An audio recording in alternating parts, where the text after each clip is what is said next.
Macky Sall ci boppam mosu leen a def ministre. Monsieur le Président de la Commission de la CEDEAO. donc mosu leen a def chers ministre collègues, bonjour. Monsieur le Président. di ngeen fi dégg lu ne nag ndax fi mu ne nii concours xaxar la différents pays. Tous les pays. parce que la ñuy espérer ku ci nekk. disent qu'ils ont des mooy ñu def problèmes le de santé. service national ba. Tous les pays. disent qu'ils waaye ca n'arrivent pas à conférence de presse ba. nourrir leur parce que population. nag am na ñoo am maanaam. Tous les pays disent qu'ils ont des problèmes teguñu d'école. fa seen tànk. Tous les pays. Même là ñoom où sax il y a da ngay les djihadistes, accélérer la cadence. les États-Unis, ca même génn là ba. où il y a l'armée française, disent qu'ils loolu ont la des problèmes de sécurité. Je n'entends pas dans le rapport waaye nag wax dëgg yàlla. des réponses à ces problèmes. ñoom. Je n'entends pas dans ce rapport une prise en charge de ces Gan yi ñëwoon problèmes. sax moo leen Monsieur le njëkk a def. Président de la Commission de la CEDEAO. président Monsieur le Président de la Commission, réunir na partenaire. c'est hier, gërëm dans la leen journée, sant leen. il y a moins de 24 heures, voilà ñaax que nous leen. avons reçu ñu def. votre rapport de plus de 80 parce pages. que nag aussi. Vous li ñu comprendrez. war a xam. te man Il y a muy eu dans sama un premier conviction. temps 16 parce que inscrits. nag xam naa la fa xew ak la fa daan xew. Vous voyez, il y a 36 présents mooy lii nga xam ne moom la ñuy jéem a def. sur le total mooy des casser députés le de la moral. CEDEAO. casser le rythme comme La ci football rek. CEDEAO n'est buñ la dominer Même sëpp la ci camp yi sëpp la ci camp yi arbitre lañ lay wax mooy fàddal. Monsieur voilà le Président, Sadio vous Mané devez savoir, fexeel ba du jege camp yi ndax est-ce que sonal ce sont na. des services du Parlement ou vos services arrêtel qui attaquant fait bi. que ci yooyu la c'est ñu à ne moins de muy 24 ay heures que nous avons reçu tentative. ce rapport. Parce que si nous Vraiment, voulons pour bien casser le travailler, moral des ce ne sont Sénégalais. pas de bonnes conditions pour que les députés ci la puissent prendre yoo xam connaissance ne de ce yi ay rapport et information yoo puissent xam ne méngoowul. contribuer ak la réalité. du mieux qu'ils peuvent, d'accord, aux politiques tey en fait, bu fekkee ne communautaires. dañoo dem. Monsieur affaire yooyu. le Président, ca permanence vous avez dit Macky Sall di fa conférence un peu plus de presse parce que 85% moo leen ko sant.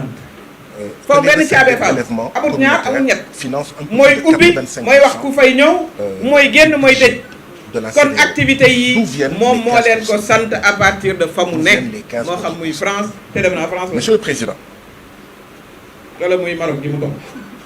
notre CEDEAO va bientôt avoir 50 ans. ña doon wax yàlla À def l'année na nag comme xam naa leen bu baax Un a baax demi-siècle.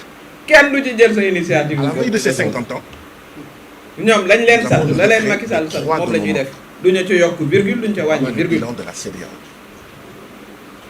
Nous attendons à ñu avoir sawar ci un nag discours ñu bëri sawar ci électrochoc, ma leen wax xaxarkat mais yeeg pas un discours comité d'invective et qui d'insulte fait- yeeg parce que ñoom ñëpp la ñuy kar rester mooy dans place notre sommeil. ca liste ba Monsieur le Président, législative bi ndax kenn mënu cee une gañal sa bopp. CEDEAO qui pousse ses Dem leen membres waat ci résultat à yi assassiner ses artisans, ses kenn gañe paysans, ci bureau de vote ces kenn jeunes, ces femmes, D'ailleurs, envoyer comme ces la jeunes plupart dans des députés, hein. le désert du Sahara, Voilà, dans la voilà, mer voilà. Méditerranée ou Assemblée l'océan nationale. Atlantique, qui ca poussent ses ca membres jour bañ à leen assassiner falee ca la mot ñaari ces yoon ñu petites dissoudre ko. leurs petites et moyennes parce qu'elle n'a plus entreprises, de légitimité. en poussant Légitimité ces bi. États membres à signer les élection accords de partenariat 24 économique mars entre yi. l'Union européenne Ci lañ koy et nattee. l'Afrique de l'Ouest. député yooyu ku ci Et tout le monde ne ca savait gox ba que nga ne dañ la fa dóor.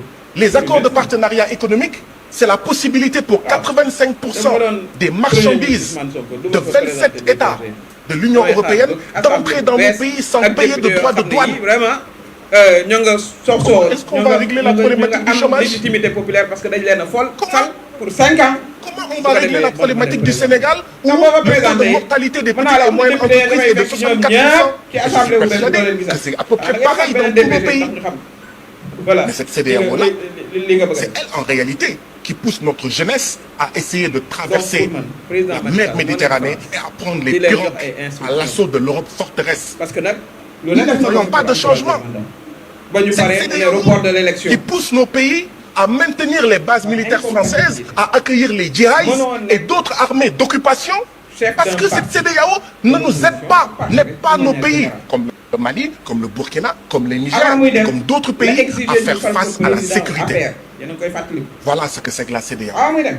Mais qui va rester dans un mariage pareil? ba noppi nag bëgg a nekk envoyé et une spécial femme sont mariées. loolu bu continuer L'homme dañuy prend ses jàppale bagages et part. France La moo femme ko dit ci à son jàppale mari, France tu vas mooy revenir def par la force, immixtion dans les Non, affaires c'est intérieures de du dire. Sénégal donc Mon mari, voilà pourquoi veux-tu t'en aller?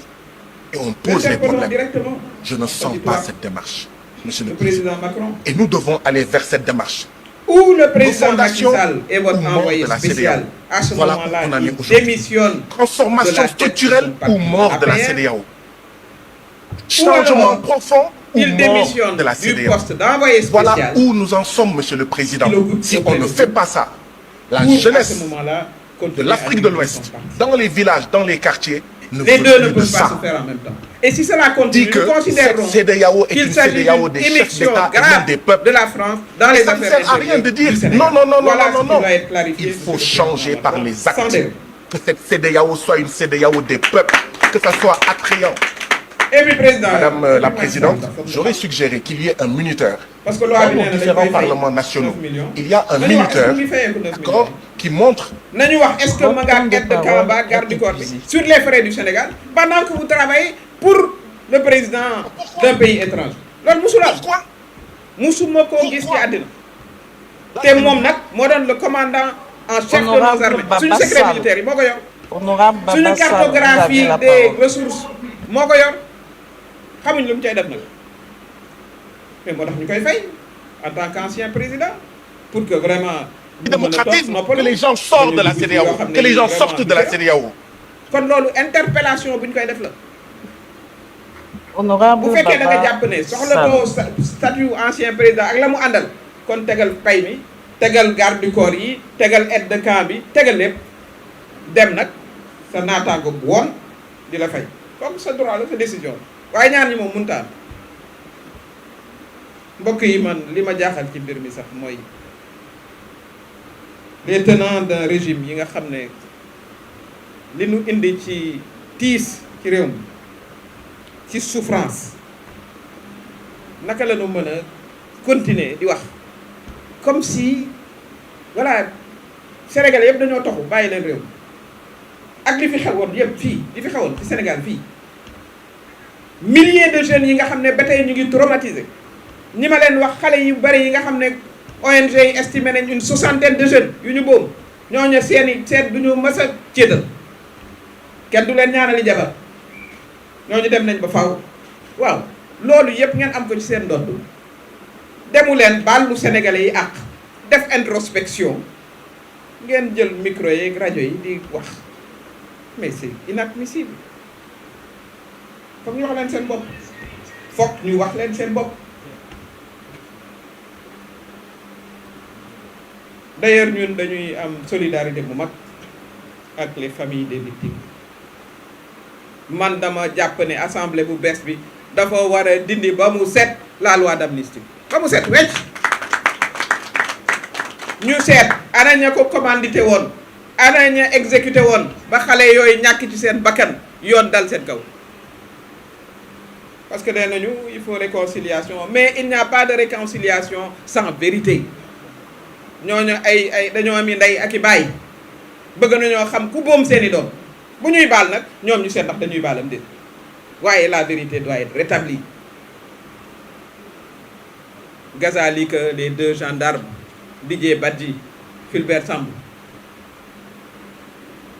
na enquête bi bar ñu xam ñoom anañu qu'est-ce qui s'est passé voilà qu'est-ce qui s'est passé parce que nag li ma jàpp mooy réew boo buggee mu am jàmm day am justice en tout cas ñun ñu ngi encouragé bu baax a baax a baax président Bassirou Diomaye Faye premier ministre Ousmane Sonko ak tout le gouvernement ne leen nag yoon wi ñu jàpp bu ñu ko wàcc benn yoon te ñu ngi seen ginnaaw yoonu jubal jub ak jubal ñu ngi leen di encourager pour que ñu défendre suñuy intérêts surtout ci la gestion de nos ressources nos intérêts vitaux nationaux bépp contrat boo xam ne jaar nañ ne daf ñuy néewal doole nañu ko renégocier uti tous les experts parce que loolu am ci réew yi ñuy wax ne mënuñu renégocier des contrats mais waxuñu luy dëgg au contraire en tout cas ils auront le soutien de tout le peuple sénégalais ils auront le soutien du mouvement Mimi ñu ngi leen di encourager aussi pour ñu ajuster ak adapter le projet pour un Sénégal souverain juste et prospère boo xam ne bii ñu nit contribuer nañ ci parce que bu ñu duggee ci coalition bi dañu indi suñu programme aussi nañu ko ajuster na mu war a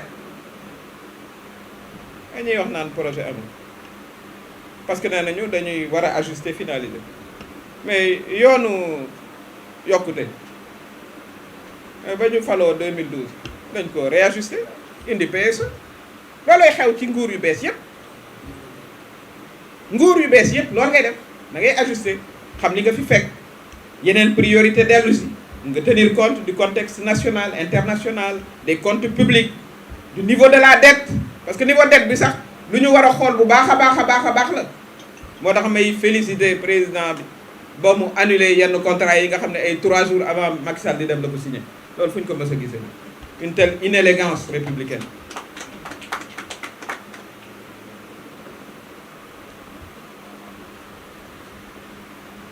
ci gàttal monsieur le président de la république monsieur le premier ministre mesdames messieurs les membres du gouvernement ñun jàpp nañ ne yéen a ngi ci yoon bu baax bi vous êtes sur la bonne voie ñu ngi leen di assurer suñu soutien total entier lépp lu ci suñu warugar ak suñu wareef dinañ ko ci def notamment défendre les actions importantes yi nga xam ne jël ngeen ko ñoom nag ñoo bëgg koo suul waaye suul kër mënu ko tere feeñ nanu continuer en tant que ñun dañoo àndoon ak yéen campagne ba fajar kon duñu nangu kenn kuy ñëw bëgg rek defe ne ci wax ju bari ak jàpp ne sénégalais yi voilà comme voilà dañu jàpp ne comme on est un peuple qui oublie qui pardonne voilà bu wax ji bare rek danañ mën a suul jëf ju baax ji ba noppi surtout ñu fàtte ñaawteef yañ defoon ñoom ñu ngi leen di encourager ci la reddition des comptes képp ku fi luubal alalu askan wi nanu ko leeral dañ ko leeral kii porte plainte Mansour Faye mais j'espère que ci plainte bi xanaa dégg na Aliou Sall parce que la Aliou Sall wax waxuma 1/10 bi man dañuy xaar plainte am bi contre lui moom ak yeneen joño vous avez le soutien entier de notre mouvement et du peuple sénégalais la ngeen ca war a def yépp def leen ko ci ñu ngi jeexale ci ñaax askanu Sénégal ñaax suñu jeunesse suñuy njiit lu ñu jàmbaar ñun bu ñu leen jàppalewul duñu dem toog rek de maa ngi xaar gouvernement loolu sottalil benn réew nañu takk sër yi parce que jigéen ñi ay jàmbaar lañ ci ñoom lay commencé boo duggee boo yewoo fajar ci car rapide yi ñaari góor ñooy ne ci car rapide yi mooy chauffeur beeg costeur nga ko des ñëpp ay jigéen la ñuy doon jàmbaar lañu président ak premier ministre jàppale leen bu baax a baax ngeen leen jàppale nu ngeen ko rëccu c'est des travailleuses elles se sacrifient pour leur famille di ñaax notre jeunesse seen avenir fii la du tugal gee France ngeen dem gis ngeen leen depuis une semaine mënuñoo am premier ministre ñoom seen bopp la ñu tal lijjanteeguñ seen bopp sax fii la seen avenir nekk dans l'industrialisation du pays dans la modernisation de l'agriculture dans le soutien à la pêche dans le soutien à l'artisanat dans le soutien à la culture dans votre formation professionnelle nañ danoo bëgg di leen gis fii ngeen takkee jabar ci sunu kanam ami soxna ami borom kër ci sunu kanam ñun nag bu nu sonnee yow si ngeen yor ñu loolu lañ bëgg waaye bëgguñu leen ci gaal yi les pirogues de la mort arrêtez les pirogues de la mort restez avec nous ici ndax ginnaaw yàlla nag bu changement amee da ngeen cee dugal seen loxo doonoon ci ay jàmbaar dëgg ndax ñañu rey ñëpp ay jeunes lañu